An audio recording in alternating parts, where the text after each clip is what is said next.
Hello everybody and welcome to my continuing coverage of Kono Light Novel ga Sugoi 2020. In this video I'm going to be covering the top 10 Tankobon list that was published in Kono Light Novel ga Sugoi. Now if you're not familiar with this publication or why it's important or even how the rankings are achieved, I suggest you check out my first video. I'll leave a card link up above. That was where I covered not only Kono Light Novel ga Sugoi, what it is, why it's important, how the rankings are achieved, but it was also the countdown of the top 10 Bunko books that were listed in that magazine. So, like I said, that's probably the best place to start. Check out the link, and then feel free to continue on with this video. Now, Tankobon are typically more of a higher ticket type book. If you do a little bit of research on the format, it was really started off initially not so much to be series, but as one-off novels. And it was meant as more of a collectible, so you had better cover stock, better paper stock. They're also a larger size than the Bunko books. Average, they are either an A5, which is 5.83 inches by 8.27 inches, or even B5, which is 6.93 inches by 9.84 inches in size.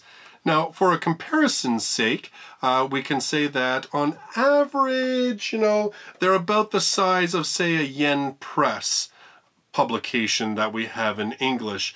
Even that's not exactly correct, but it gives you sort of a rough idea of the average size, but even then, like I said, they can be bigger than this one. Now, part of the reason that we can talk about the rise of popularity in using this format for light novels kind of comes down to a couple of different factors. First off, Sam from J Novel Club was telling us when we talked to him a while back in the podcast that part of the reason is that with the popularity of web novels, which are free, and a lot of web novels are getting sort of transitioning into print, that publishers thought if they published them in the Tankobon format, it would make them more of a collectible, so that it would not just appeal to people who had already read the web novel in terms of saying, well, this is edited and there's additional content, but also presenting it to them in a more collectible format that they might be more enticed to support an author that they have really enjoyed. Also, on top of that, we have that Tankobon are kind of being used to market towards an older audience with a higher disposable income. The light novel audience, obviously, if we trace back the really rise in popularity of light novels, we can go back to about the early 2000s. Yes, there are definitely titles that were published before that we consider light novels, but that's really where we have this boom. In fact, Kono Light Novel ga Sugoi, we can almost say, signaled the real start of that boom of popularity, and that started publication back in 2004. So we have an audience that has been aging, because initially you have light novels being sort of marketed to that 14 to 19 age bracket. Well, we're a good 10, 15, almost 20 years beyond that. So you have an audience that, even if they still want to read those types of books, are now into their late 20s, early 30s. And so publishers are starting to think that they can give the type of stories that this audience still wants to read, but deliver it in a format that's a little bit more mature, that is targeting that older audience, and, like I said, has a higher ticket price, because of course these people are, for the most part, working now, have a little bit more disposable income, and so this is a way for even publishers to have additional cash. Now, 3 years ago is when Kono Light Novel ga Sugoi realized that there were enough of a disparity between the audiences of the Bunko format and the Tankobon format that they divided the list into having these two separate top 10s. So this is the Tankobon top 10. Like I said, a lot of these titles aimed at an older audience. Again, that is a generalization. Obviously, there are exceptions to that rule in terms of what gets published in Bunko, what gets published in Tankobon. For the list this year, there are 5 titles on the list this year that were not on the top 10 last year, so half the list is different from last year.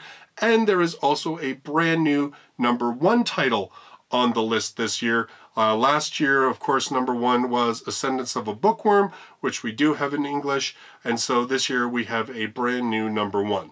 So getting started at number 10, and this is one of the 5 that is new to the top 10 this year, and that is Tsundere Akuyaku Reijo Liselote to Jikyo no Endokun to Kaisetsu no Kobayashi-son. The villainous Tsundere heiress Liselot, the truthful Endo, and the sleuth Kobayashi.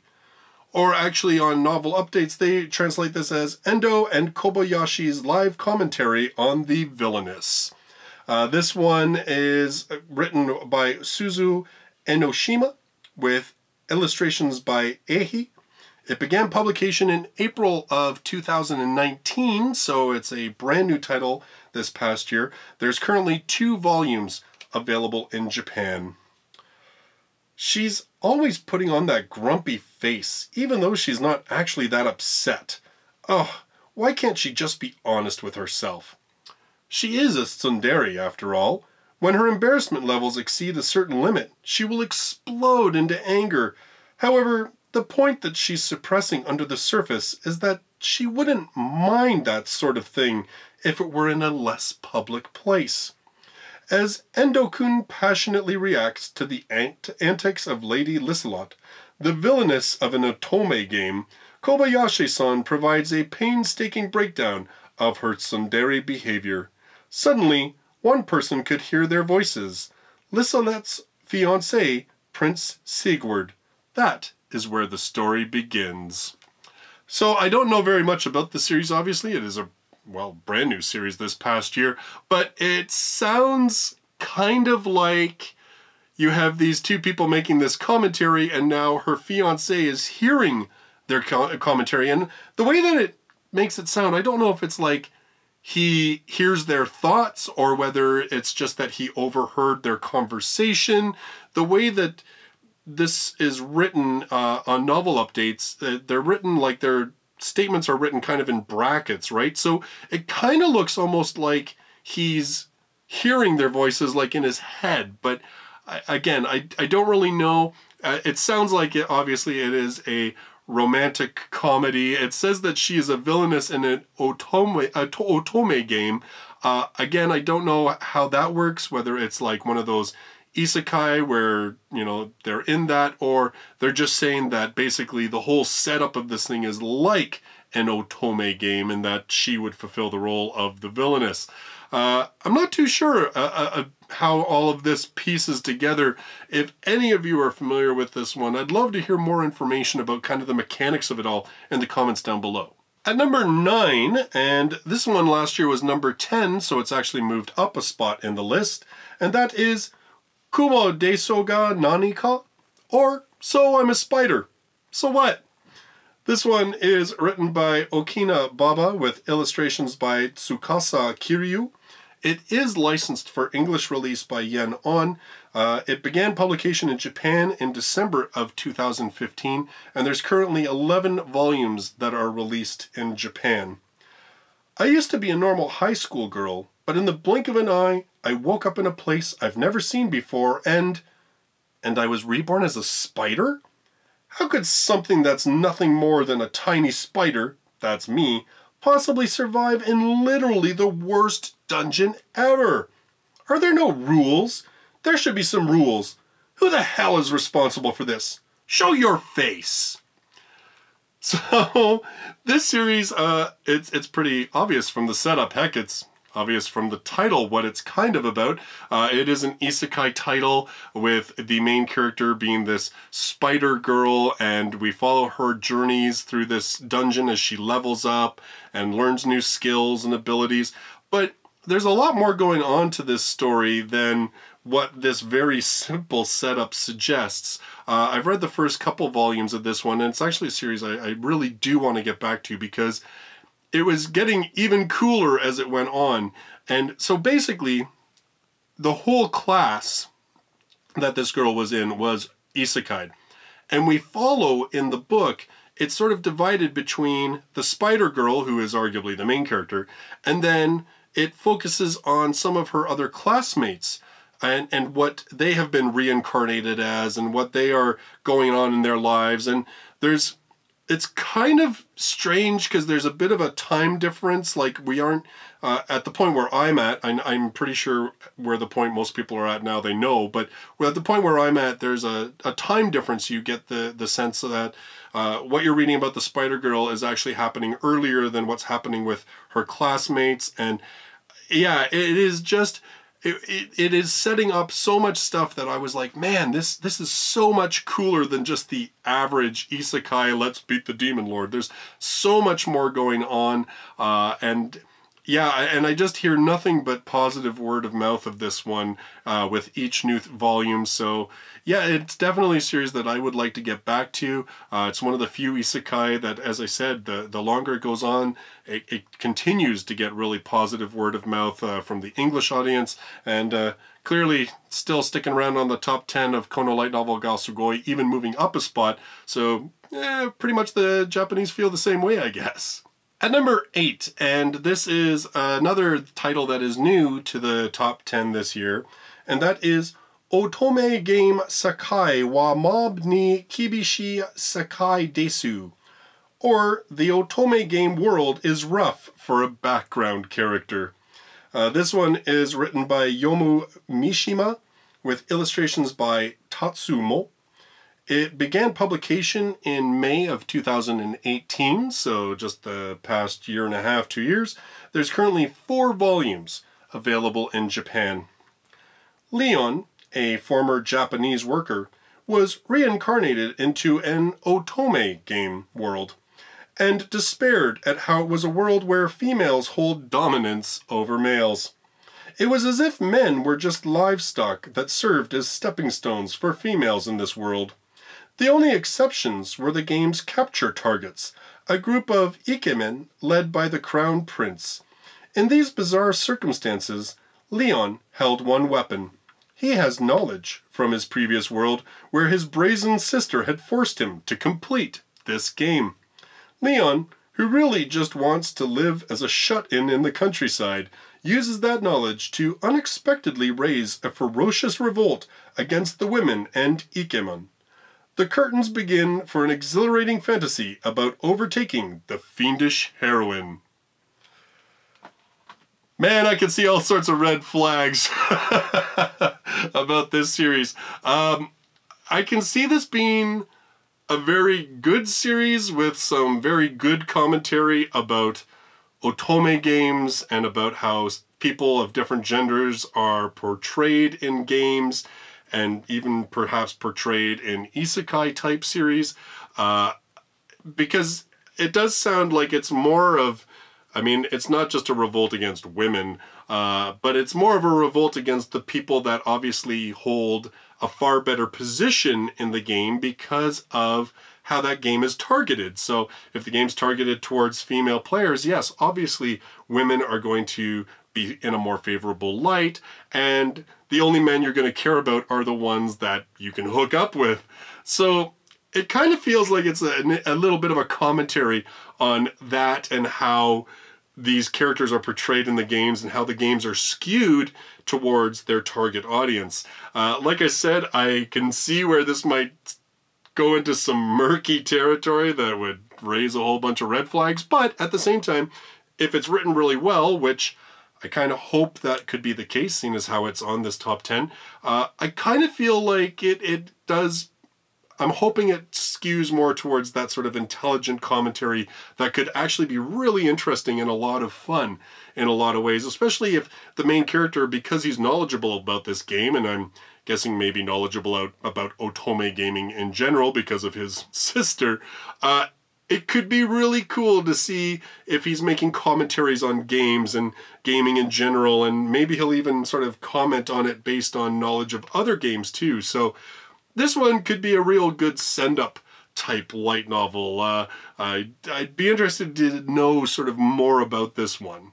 At number 7, and last year this title was actually number 5, so it's fallen a couple spots in the list, and that is Tensei Shitara Slime Dataken, or That Time I Got Reincarnated as a Slime. This one was written by Fuse, with illustrations by Mitzvah. It began in May of 2014. There's currently 17 volumes available in Japan. That includes some 0.5 volumes that are kind of like side stories. It is licensed for English release by Yen On, and I'm sure part of what is maintaining its popularity is it just had an anime this past year that, you know what, it was actually quite enjoyable. I liked the anime for this one. Living alone and never having had a girlfriend, 37-year-old Satoru Mikami is dissatisfied with how his life has turned out, but after dying at the hands of a robber, he awakens to a fresh start and a new world as a slime monster. Now this series actually turns into very much like a kingdom building, and I've only read the first volume. Like I said, I actually watched the entirety of the anime.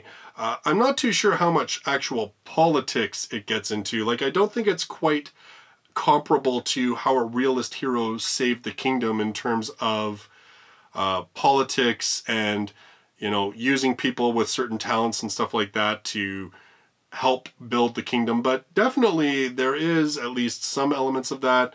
There's a lot more like action elements that help bring people together and stuff.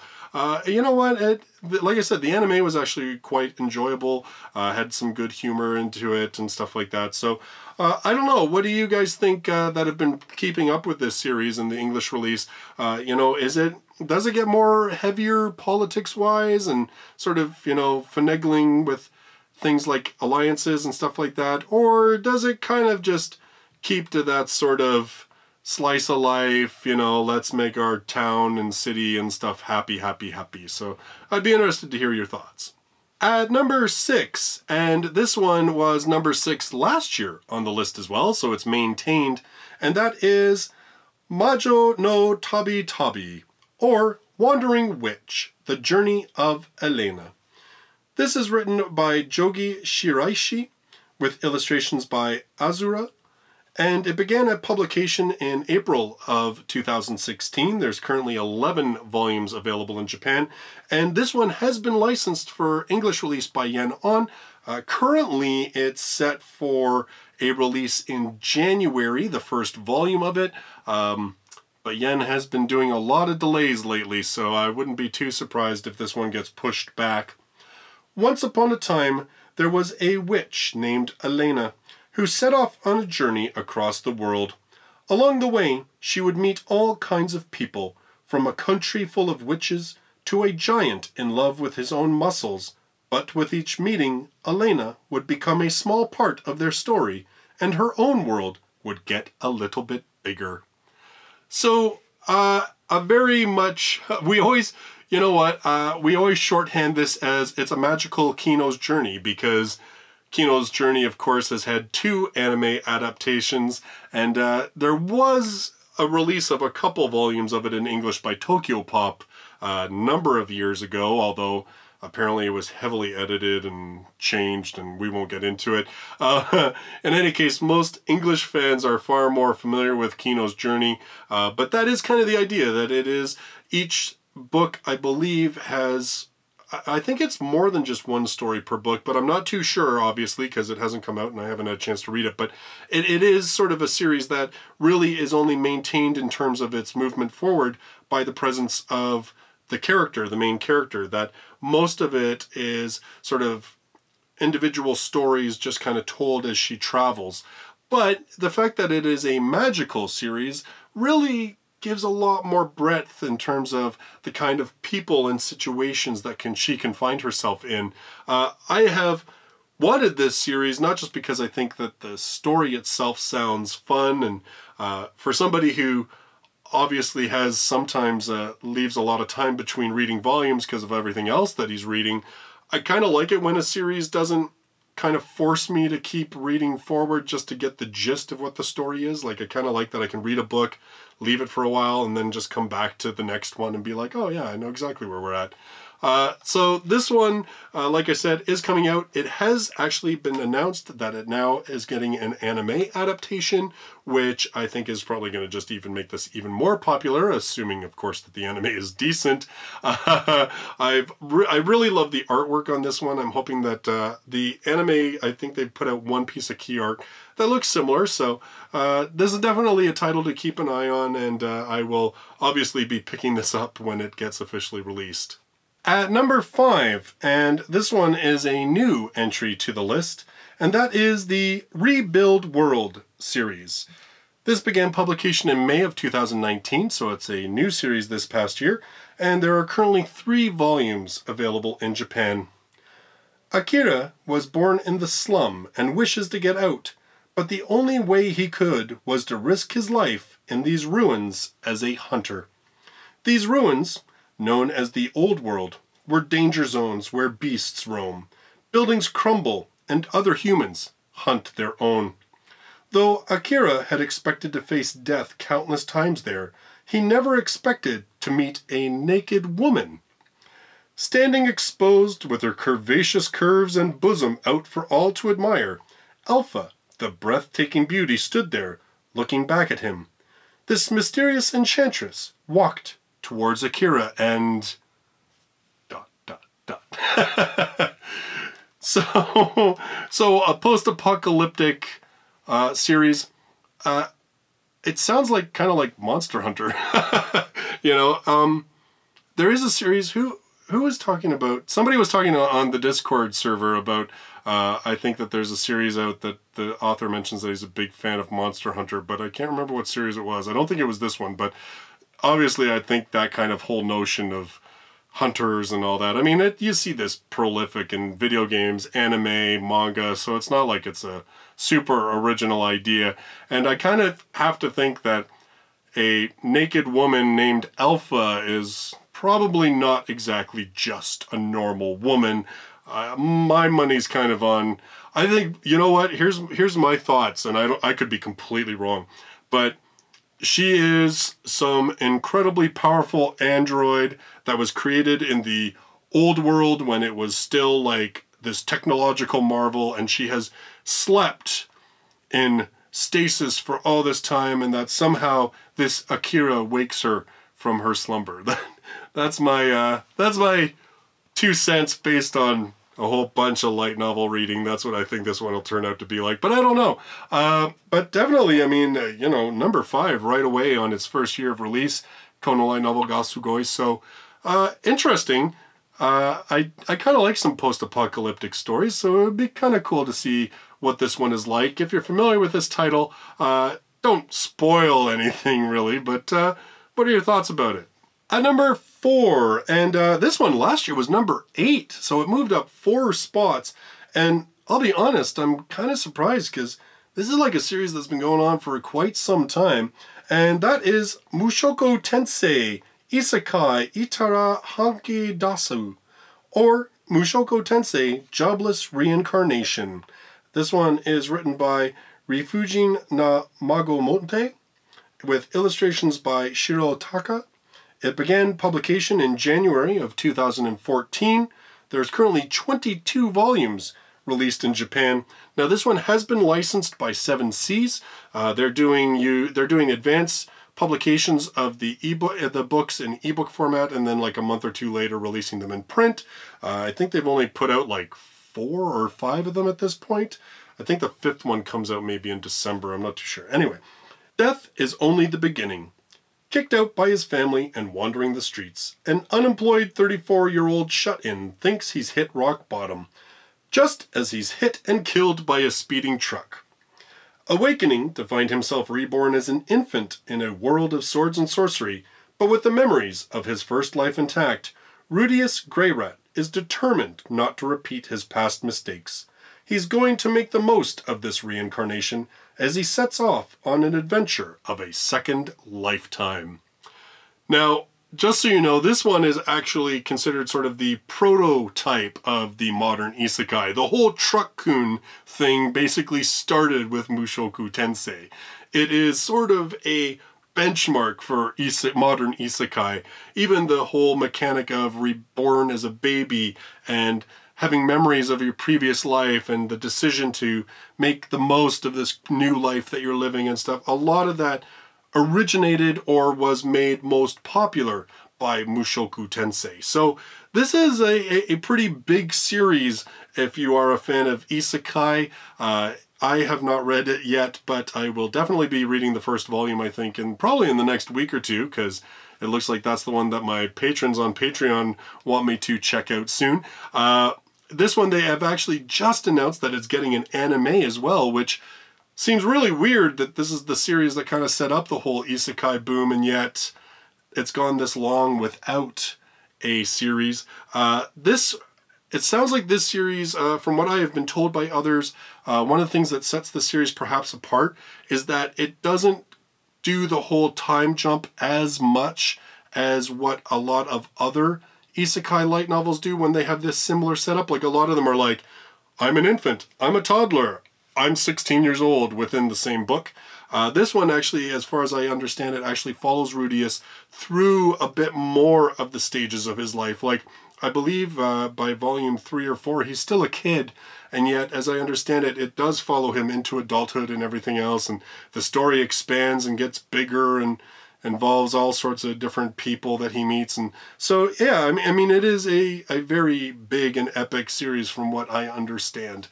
So this one, like I said, pretty benchmark, pretty important series if you're, talking about isekai and the progression of elements that are in isekai for the past 4 or 5 years. And yeah, we're going to be getting an anime of this one probably. I think they said it was going to be coming out in 2020. So we'll see, but it certainly says something about a series that's been around for 22 volumes, that it can move up in the Kono Light Novel Ga Sugoi rankings instead of dropping off, which we've seen happen with a lot of other books when they get that high in their series. At number 3, and this one is new to the top 10 this year, and that is Kage no Jitsuru yo Kusha ni Naritatsukutse. And this is much easier to say in English, The Eminence in Shadow. This one is written by Daisuke Aizawa with illustrations by Tozai. It began publication in November of 2018. There's currently 3 volumes available in Japan, and it has been licensed for an English release by Yen On. I believe we are finally going to get this one in January. That has been delayed a number of times. Yen On's actually releasing this one, I think, in hardcover format, so obviously they have kind of a... I'm guessing they must have some confidence in this series. The artwork, actually, though, for the covers is really cool, so I'm kind of nice. I think it's nice it's getting a nice release. One big fat lie and a few twisted truths. Even in his past life, Sid's dream wasn't to become a protagonist or a final boss. He'd rather lie low as a minor character until it's prime time to reveal he's a mastermind. Or at least do the next best thing, pretend to be one. And now that he's been reborn into another world, he's ready to set the perfect conditions to live out his dreams to the fullest. Armed with his overactive imagination, Sid jokingly recruits members to his organization and makes up a whole backstory about an evil cult that they need to take down. Well, as luck would have it, these imaginary adversaries turn out to be the real deal, and everyone knows the truth but him. So this one, we actually talked about this a while back about this series, and Kyle on the podcast was saying that he'd read a little bit of it, and he's like, yeah, it's definitely comedic. It's definitely one of those things where this main character is just a huge chuny that has this obsession with wanting to be like a secret organization working from the shadows and everything else, and that he basically just makes up all this crap to sound cool and then accidentally ends up being right, or he gives out vague things that his followers think, Sugoi, and they go off and they actually find stuff that seems to jive with what he predicted. So he said it has a little bit of a vibe of Overlord in terms of, you know, the main character sometimes making decisions that the followers are so enraptured with what he says that they just themselves interpret that he's right, even when he's kind of like, maybe that wasn't really what I was getting at, but it seems like it worked out okay. But this one, I obviously a little bit more comedic from what I understand. I'm looking really forward to checking this one out. You know, I think it sounds pretty entertaining. At number 2, and this title was number 1 last year, so you know from like the top of this video what that is, and that is Honzuki no Gekko Kujo, or Ascendance of a Bookworm. This one is written by Miya Kazuki, with illustrations by Yoshina. It began publication in January of 2015. There's currently 21 volumes available in Japan, and it is licensed for English release by J-Novel Club. They're releasing this one both digitally and in print, and there is currently an anime airing based on this series. If there aren't any books, I'll just have to make some. A certain college girl, who's loved books ever since she was a little girl, dies in an accident and is reborn in another world she knows nothing about. She is now mine, the sickly 5-year-old daughter of a poor soldier. To make things worse, the world she's been reborn in has a very low literacy rate and books mostly don't exist. She'd have to pay an enormous amount of money to buy one. Mine resolves herself. If there aren't any books, she'll just have to make them. Her goal is to become a librarian. This story begins with her quest to make books so she can live surrounded by them. Dive into this biblio-fantasy written for book lovers and bookworms. So I have the first volume of this ordered. I'm expecting it probably in the next day or so. And looking very forward to reading this one. I've always thought that this would be a series I would like to read, given the fact that I am kind of a bookworm book lover. But man, the positive word of mouth about this series has been overwhelming. And this has this year it's number 2, but for the last 2 years previous to this, it topped the Tankobon list for Kono Light Novel ga Sugoi. So you know, it's highly regarded in Japan. The English readers that have been starting to pick up the J-Novel Club releases here are saying the same thing, that it's an awesome series and everything else. So this is definitely a series that I am going to be getting into. Finally, at number 1, and this is like a brand new series, just started in 2019, and actually is one of the lead-off series of a new spin-off publishing label. And on top of all of that, obviously because it's a brand new series, it wasn't in Kono Light Novel ga Sugoi ever before, and it's number 1.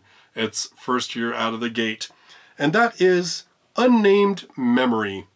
This one is written by Kuji Furumiya with illustrations by Chibi.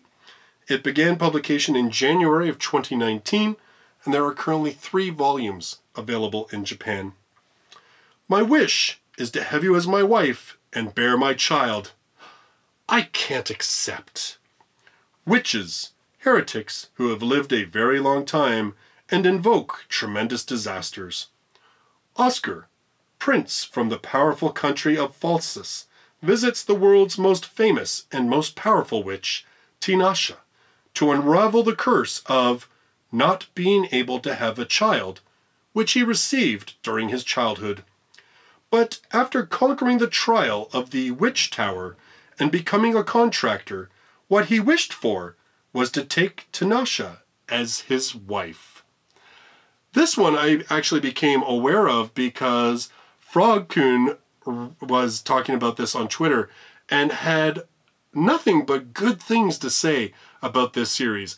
A well-written series with good fantasy elements, with a good romance story to it.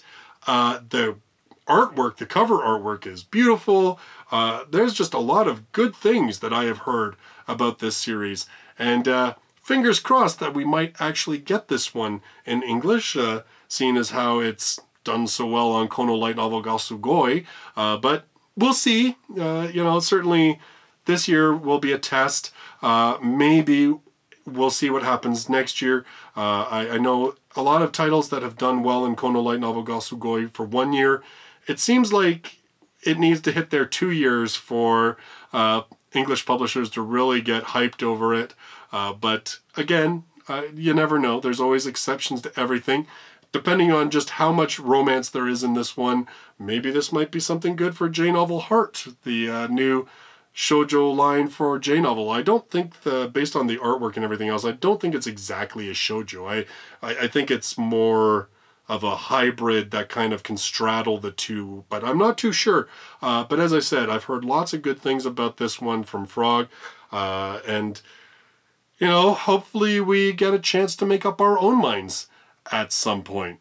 So those are the top 10 Tankobon books as of the Kono Light Novel ga Sugoi 2020. What do you think? This one, if funny, you know, the Bunko list did not have a single isekai, and yet this one had quite a number.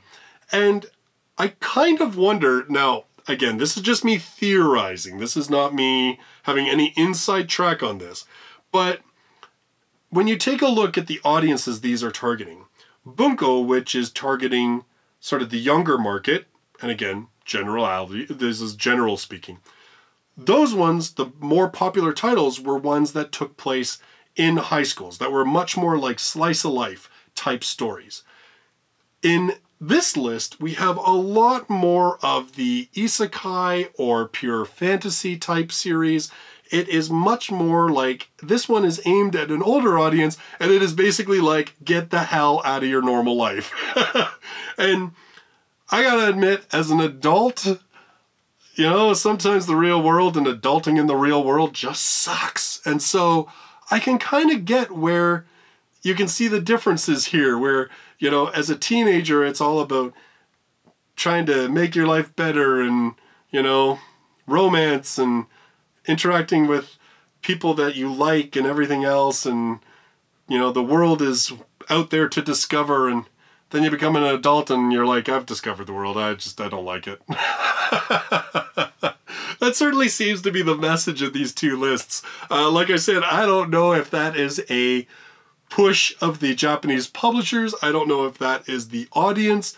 I don't have any of that information, but man, when you take a look at just how different these lists are in terms of their theme and what kind of titles are on them, yeah, I mean, what do you say other than that?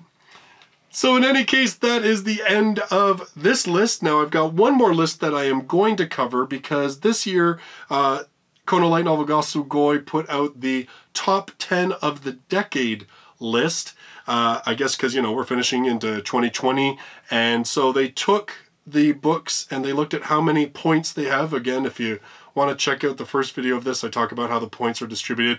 And basically they created a top 10 based on, these are the series that got the most votes over the past 10 years. So I'm going to take a look at that, mainly just because, well, I mean, it's kind of fun to look at, and B, because I kind of want to get your take on it, and I kind of want to see what series you would put in, say, your top 3, top 5, top 10, whatever. I mean, we'll see.